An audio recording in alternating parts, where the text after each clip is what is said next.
What if everything you were taught about the second coming was built on an incomplete map? Not a false map, an incomplete one. For centuries, the Western world has fixed its eyes on one city, one skyline, one strip of land, and declared, "This is where history ends." Sermons were built around it. Prophecy charts were printed because of it. Wars were justified in its name, but deep in the highlands of Africa, a civilization older than most nations on earth has been holding a different answer. Not a rumor passed between scholars, not a theory born in a seminary. Look upon this passage here. A living tradition, preserved in ink, in chant, in blood, carried across 3,000 years without breaking. And their answer is this: the presence of God did not stay where you think it stayed. The Western Bible contains 66 books. Ethiopia never agreed to stop there. Their sacred canon holds 81. In those 15 additional books, in those forgotten voices, those erased chapters, lies a claim the modern world is never fully reckoned with. The Ark of the Covenant did not vanish into legend. It moved. And where the Ark rests, they say, Zion stands. If the Ark left Jerusalem centuries before Christ walked the earth, did the presence of God leave with it? And if it did, if the covenant crossed the desert and never returned, then every prophecy, every timeline, every map built around one familiar skyline may be pointing in the wrong direction. This is not the channel that chases myths. This is not the channel that follows empire. This is the channel that follows the footprints of God, across ground a modern world forgot to look at. If that idea stirs something in your spirit, if something in you has always sensed that the story is bigger than what was handed to you, then stay. Because this journey begins not in Rome, not in a Western pulpit, not in a modern seminary, but in a desert crossing, centuries before the name of Christ was spoken. When a queen risked everything for wisdom and quietly changed the destiny of nations.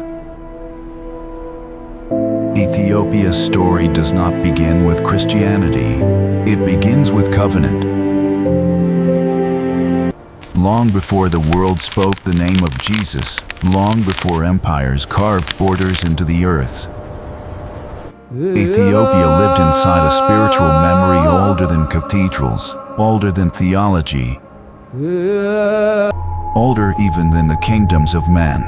To understand what the Ethiopian Bible declares about the return of Christ, we must go back to the moment the covenant first crossed into Africa.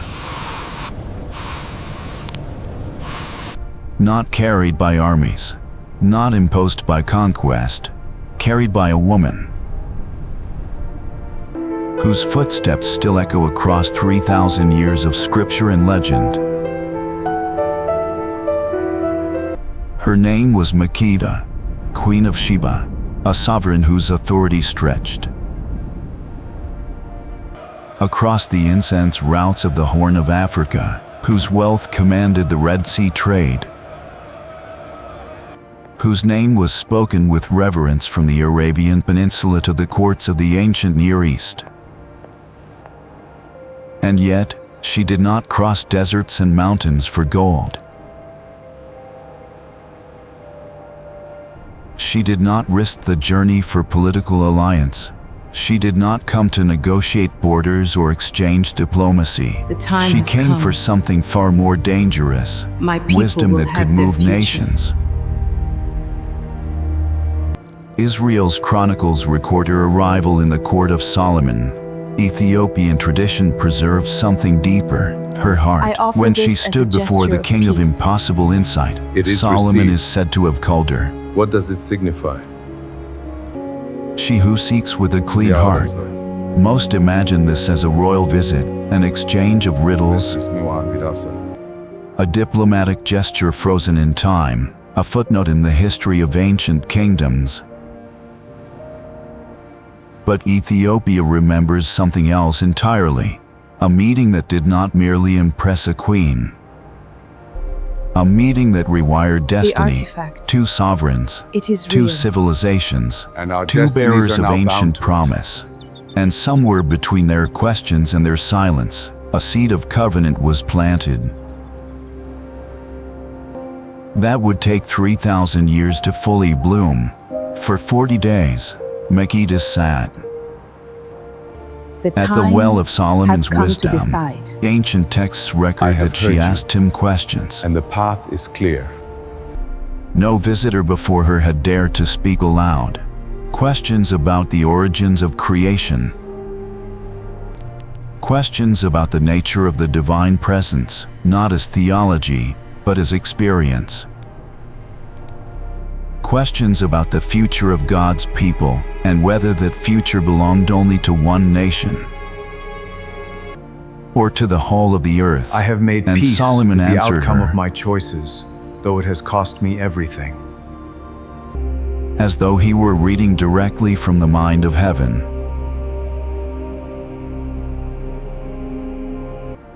But here is the part the Western world rarely teaches. When Makeda rose to return to Ethiopia, she did not return alone.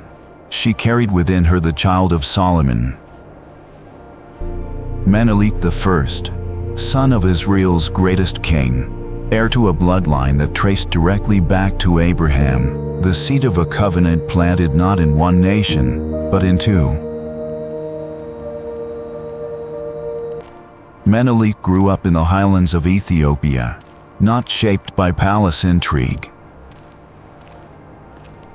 not softened by luxury, shaped by the rugged faith of a land carved by mountains and mystery, where the air itself seems to carry the weight of ancient prayer. As a young man, he made the journey his mother had once made, but in reverse. He traveled to Jerusalem to meet the father he had never known.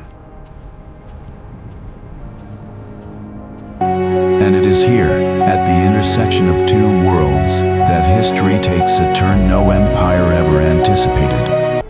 Solomon welcomed him with tears. Tradition says, he saw in Menelik what every father hopes to see in a son, not just resemblance, but continuity, not just a face, but a future. It is here. The elders of Israel saw something else. They saw the charisma, the authority, the unmistakable gravity of a young man who carried Solomon's gift without Solomon's weakness. And fear began to move through the court like a slow fire.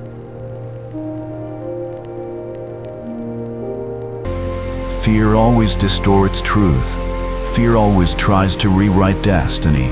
But destiny moved anyway. On the day Menelik and his companions prepared to return to Ethiopia, something happened that no empire ever anticipated. The Ark of the Covenant. The physical dwelling place of God's presence, the golden chest that had led armies, silenced enemies, and caused mountains to tremble, was removed from its resting place in the Holy of Holies. Here, Western scholars pause. They hesitate. They hedge. Ethiopia does not hesitate. According to the Kebra Nagast, Ethiopia's most sacred royal chronicle, the ark was not stolen. It was given. Given because the presence of God had chosen a new dwelling. Not to a temple built by human hands, but to a people whose hearts had been prepared to receive it. This is the claim of the Kevrana guest, not mythology, not legend, recorded history, documented in a text that scholars date to at least the 13th century, Keep these but words in your heart, preserving my son. oral traditions that They are the reach back keys far to our deeper, history. a chain of memory I will past. remember them, Father. From priest to priest, from king to king, never broken, never interrupted across 3,000 years. Think about what that means. While Rome rose and fell, while empires rewrote history, while the Western canon was being assembled, debated, revised, Ethiopia held, We must uphold the true word. and the chain never broke. This matters because when we ask where Christ returns, we must first ask where his covenant has always been kept. And this question, this dangerous, beautiful, destabilizing question, will follow us through the rest of this video. But before we go further, take one moment. If this question moves something in you, if the idea that God's covenant may have traveled farther than you were taught stirs your spirit, consider subscribing, not as a click, as a declaration that you intend to follow this story wherever it leads. Now, back to Menelik. Solomon made my begged him to mistakes. stay, offered him a Punish me, throne, not them. offered him the Please inheritance hear of a all father's Jerusalem. plea. Menelik refused, not out of arrogance, not out of rebellion, out of calling. He knew, with the certainty that only comes when God has already spoken, that his destiny lay south. Back to the highlands, back to his mother's people, back to the land God had chosen to receive. What Jerusalem could no longer hold. And so Menelik left, and with him went something the world would spend the next 3,000 years searching for. We will pick up the thread in chapter 2. But first, let me tell you what I believe, because this channel doesn't just present history. It wrestles with truth. And right now, the truth wrestling with me is this. We have been handed a map of the second coming that may have been missing half its territory. Not because the map was false, but because it was drawn by people who only had access to one shore. The other shore has been calling for 3,000 years. It is time we listened. Chapter 1 has shown us the beginning. A queen crossed the desert for wisdom. A king recognized something in her that courts could not name. A son was born carrying the covenant in his blood, and that son walked it south.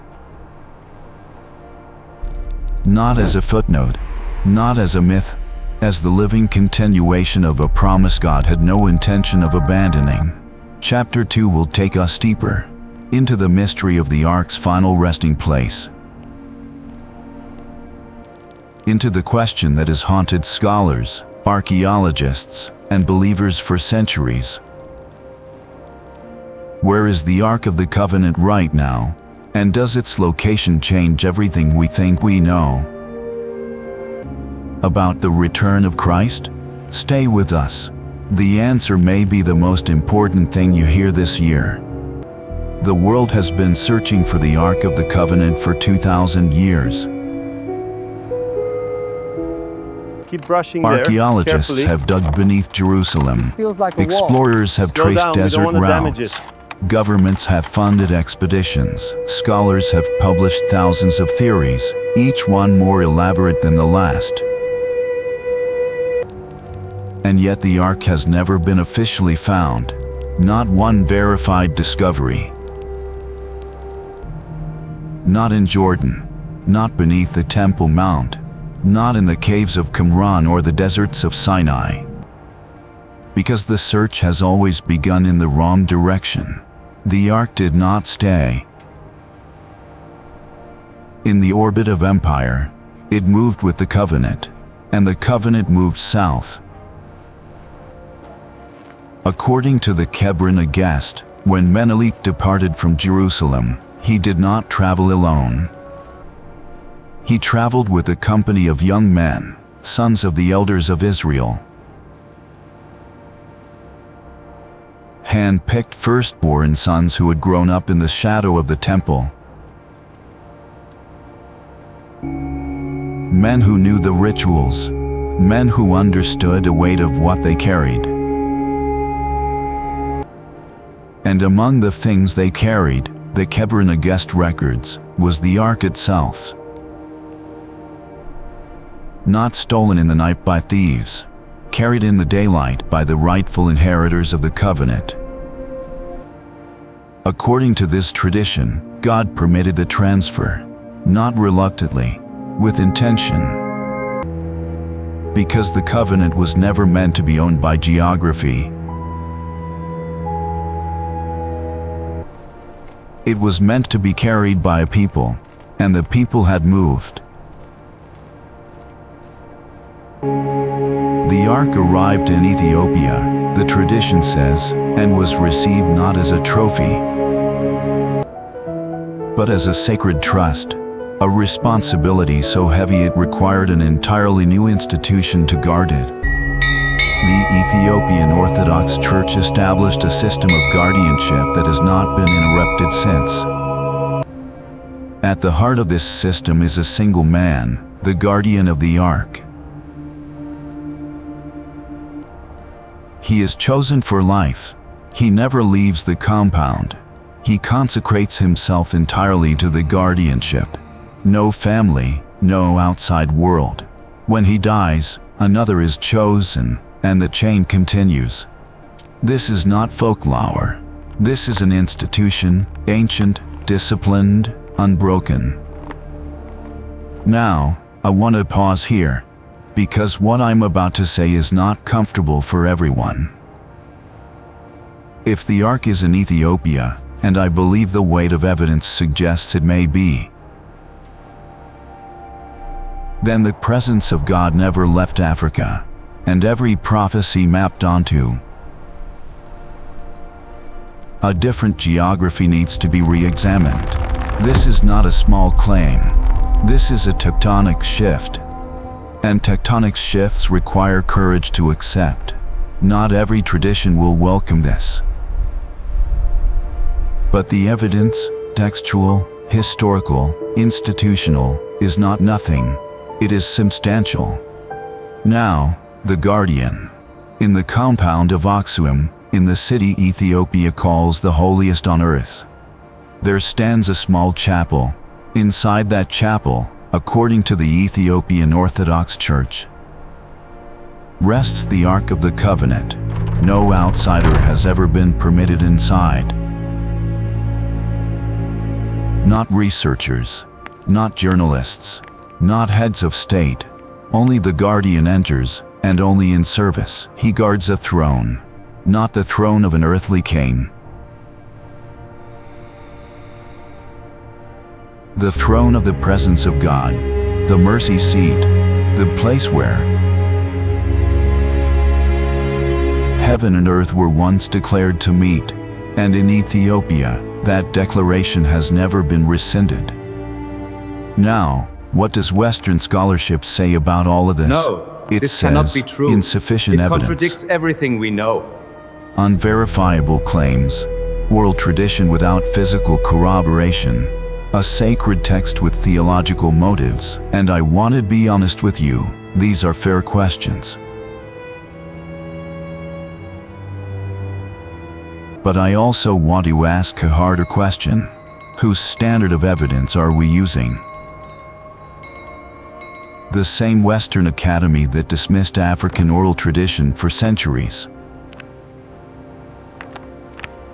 later confirmed that same tradition is historically accurate in case after case after case.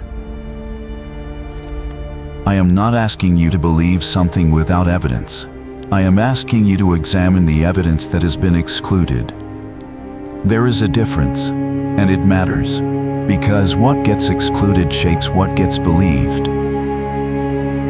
And what gets believed shapes where we look for God. Chapter 2 has brought us to the edge of the deepest question in this entire video. If the presence of God is in Ethiopia, then is that where Christ returns? We will wrestle with that question in chapter 3. But before we go there, if this video is expanding your understanding of where God has been working, shared with someone who is still searching, not as an argument, as an invitation. The door to chapter 3 is open. Walk through it, because on the other side is a discovery that will reframe everything. There is a question that serious students of prophecy have never fully resolved.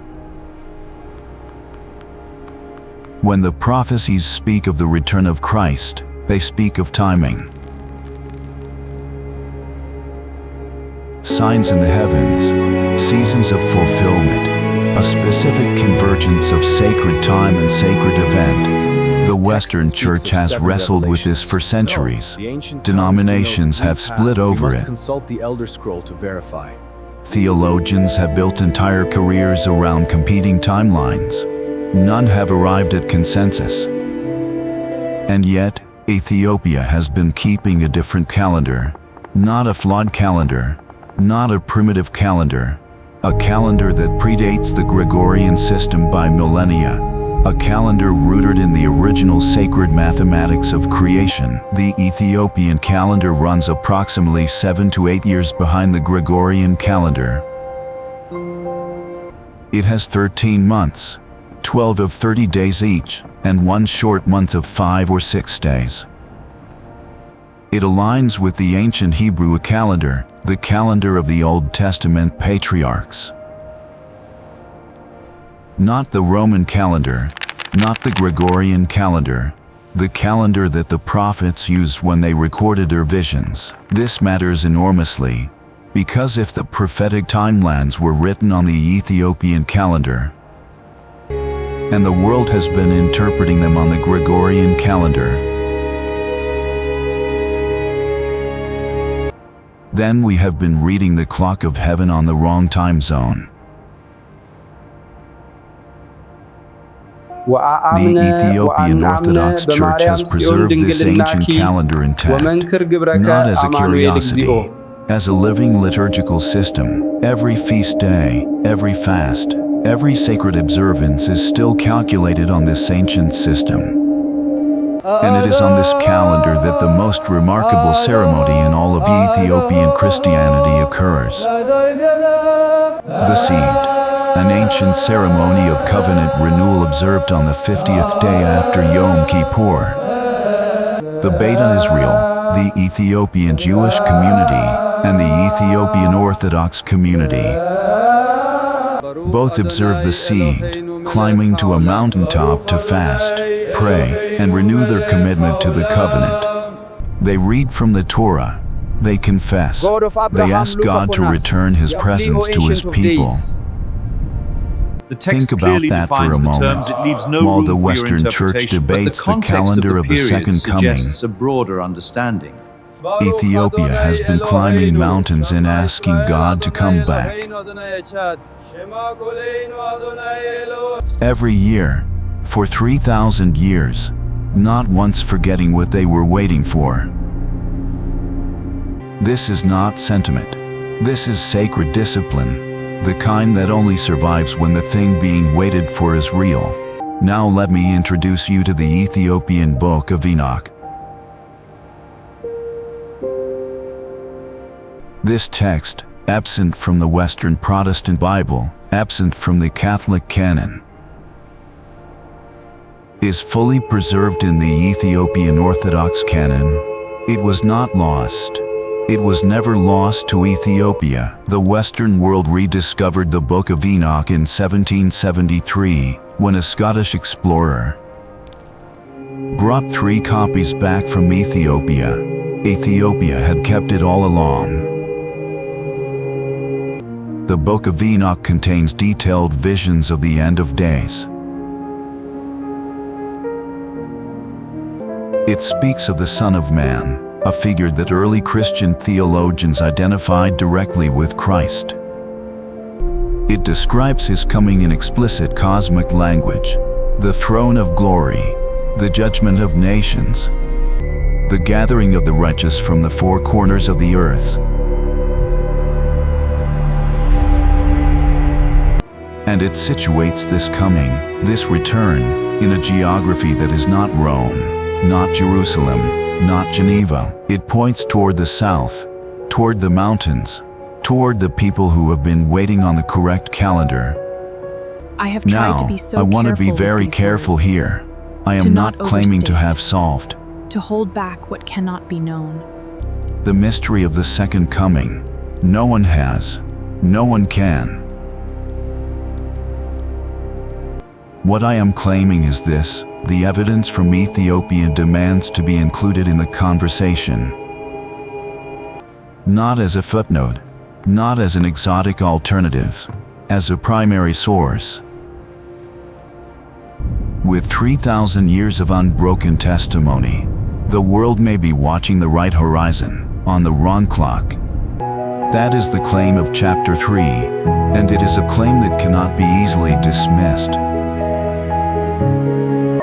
Because it comes not from speculation, but from a civilization that has been living inside this covenant longer than any other on earth, longer than any other on earth. Chapter 4 will show us what they built in preparation for what they believe is coming, and what they built will take your breath away. Not because it is impressive architecture, though it is, but because of why it was built. And for whom? That answer, carved in stone 9 centuries ago, is chapter 4. Stay with us. But before chapter 4, if what you've heard in chapter 3 has shifted something in you, leave a comment below. Tell us, what did you believe before this video that you're now reconsidering? That conversation is what this channel exists for. Chapter 4 begins now. In the 12th century, a king received a vision, not a dream, not a symbol. An instruction, precise, architectural. Build a new Jerusalem in the highlands of Ethiopia. Not as a metaphor, as a literal dwelling place prepared for the return of the divine. This king's name was Lalibela, and what he built, what his workers carved from living rock, is considered by many historians to be one of the greatest architectural achievements in human history. 11 churches, carved not built, carved downward into the living volcanic rock of the Ethiopian plateau. No scaffolding built upward, no bricks laid in courses. The mountain itself became the cathedral. 11 monolithic structures, some standing over 12 meters tall, each one cut from a single piece of the earth, each one connected to the others by tunnels and ceremonial passageways carved through the rock. This is not a building project. This is a theological statement carved into the body of the earth. The statement is this: we are ready. We have prepared a place. We have not forgotten the promise. King Lalibela did not build these churches as monuments to himself. Ethiopian tradition records that he built them in response to a specific divine command to create a new Jerusalem so that Ethiopian pilgrims who could not travel to the original could still stand in a place consecrated for his return. Read that again. A place consecrated for his return, not for worship in general, specifically for the return of Christ. This is not retrospective theology.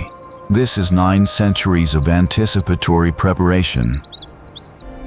Now, the architecture itself tells a story. The layout of Lalibela mirrors the layout of Jerusalem. There is a river Jordan, a stream that flows through the complex. There is a Golgotha at the church, named after the site of the crucifixion. There is a tomb of Adam, a Mount of Olives, every significant site of sacred geography, recreated. This is not coincidence. This is not random naming. This is deliberate preparation for a specific prophetic event. complex The of Ethiopian Lalibela Orthodox stands Church as a teaches testament to our explicitly faith, that Lalibela was etched built in as a stone sacred site and history.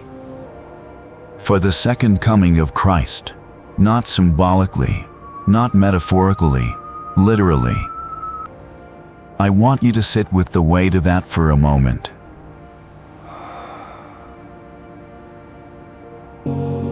Somewhere in the highlands of Ethiopia, right now, today, there are stone churches that have been waiting for 9 centuries, not crumbling, not abandoned, still consecrated, still used every day. The guardian prays at his post. The priests chant their ancient liturgy.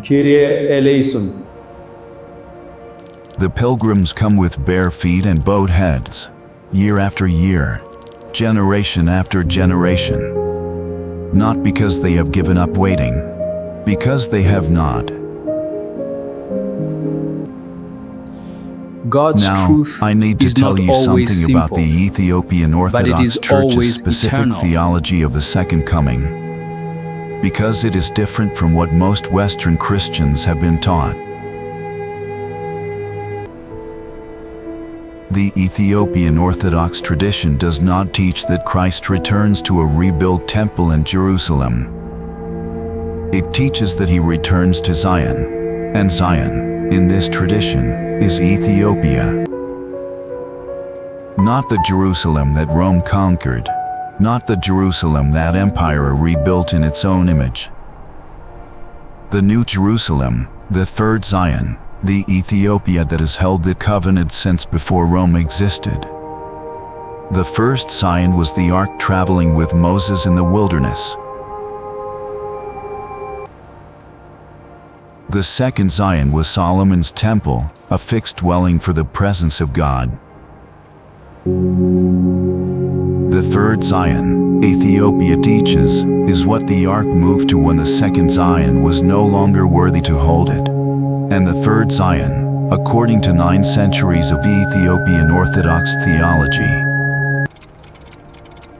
may have been running for 9 centuries, not waiting to begin, already begun. And in the Already words of active. Augustine, we find the That is a cornerstone of our claim no faith. Western But what of the seminary has Ethiopian fully tradition? grappled We with. shall address that later, if time permits. And yet it has been sitting in the rock of Lalibela for 900 years, waiting to be read. The question chapter 4 leaves us with is not a comfortable one.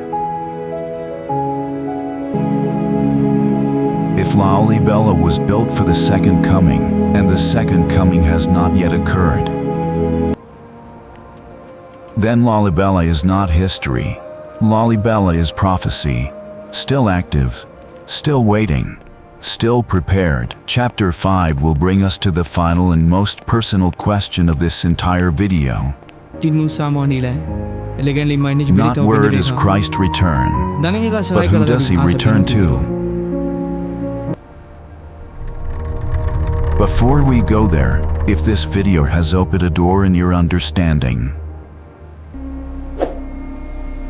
share this video, not as content, as a conversation starter about where God has really been working.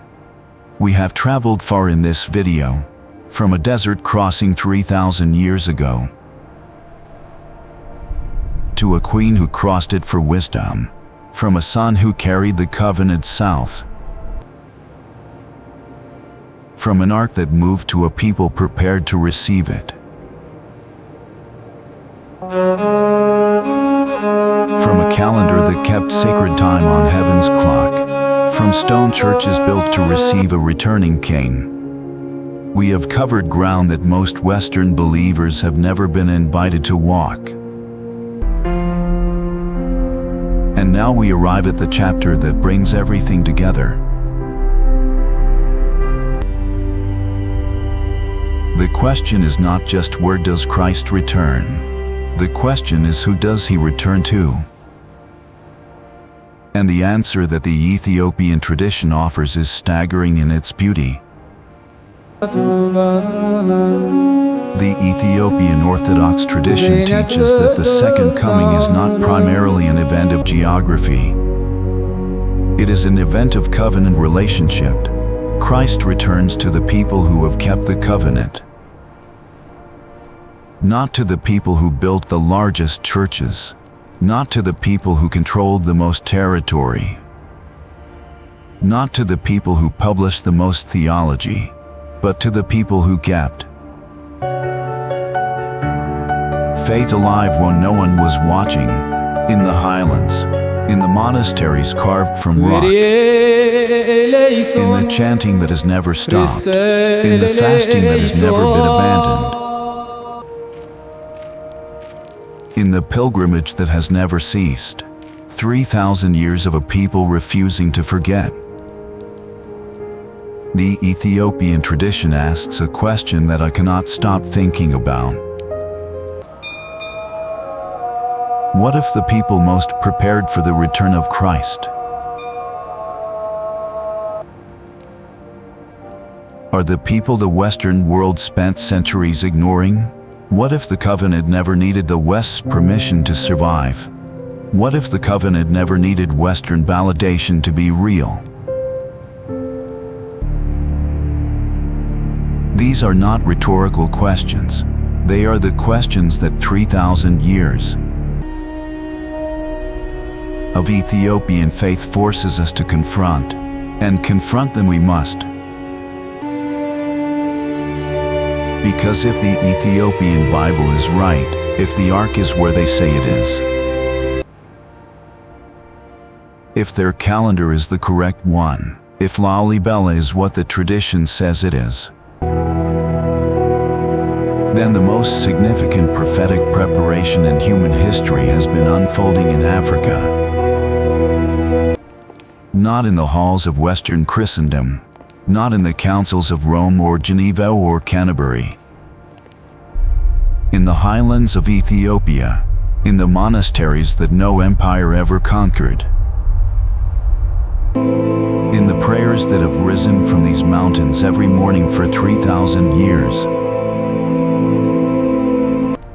Now, I want to speak directly to you, not as a scholar, not as a theologian, as someone who has sat with this material for a long time. Here is what I believe. I believe the story of Ethiopia and the covenant is not a footnote. It is a main chapter, a chapter that the Western Church has been reading without. And I believe that missing chapter changes everything about how we read the ending. I also believe this: the God of the covenant is not confused about where he placed his presence. He knows where the ark is. He knows which calendar his prophets used when they spoke. He knows which people have been climbing mountains every year for 3,000 years asking him to come back. And whatever else is true about the second coming, these people are not strangers to the one who is returning. They are the people he is coming home to. That is the claim of 5 chapters of evidence, 3,000 years of testimony, and 1 small chapel in Aksum that no outsider has ever been permitted to enter. You have now heard what the Western world has not fully heard. What you do with it is between you and the covenant you carry.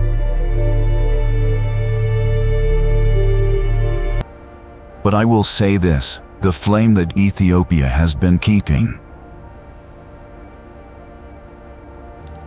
for 3,000 years is not a small flame. It is the oldest living light in the entire story of God's covenant with humanity, and it is still burning. Chapter 5 ends here. But the story does not end. Before we reach the outro, if this video has reached something real in you, if something in his story has shifted how you see the covenant, consider leaving this video's longest comment. Tell us what you believed before. Tell us what has changed. Because that conversation between people who have heard this and are wrestling with it We are in agreement then.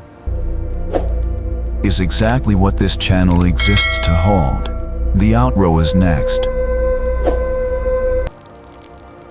But first, stay, because the last thing we say in this video is worth waiting for. We began this video with an incomplete map. A map that showed one city, one skyline, one strip of contested land, and declared, "This is where the story ends." We now know the story is larger than that map. It is a story that crossed deserts and mountains, that survived empires and erasure, that was carried in blood, in stone, in chant, in calendar, in the bones of a people who refused to forget what the rest of the world agreed to overlook. The flame is still burning, in Aksum, in Lalibela, in the hearts of millions of Ethiopian believers who have been climbing those mountains every year since before your nation existed. If that does not move you, if that does not at least give you pause, then I would gently ask, what map are you still reading from? This channel will keep following the footprints of God across every ground the modern world forgot to look at. If you want to walk with us, subscribe, like this video, share it with the one person in your life who has been asking the questions this video just answered. You know who that person is. Send it now before this moment passes. The flame that never died is still burning tonight, and the story it has been keeping is still waiting to be fully told.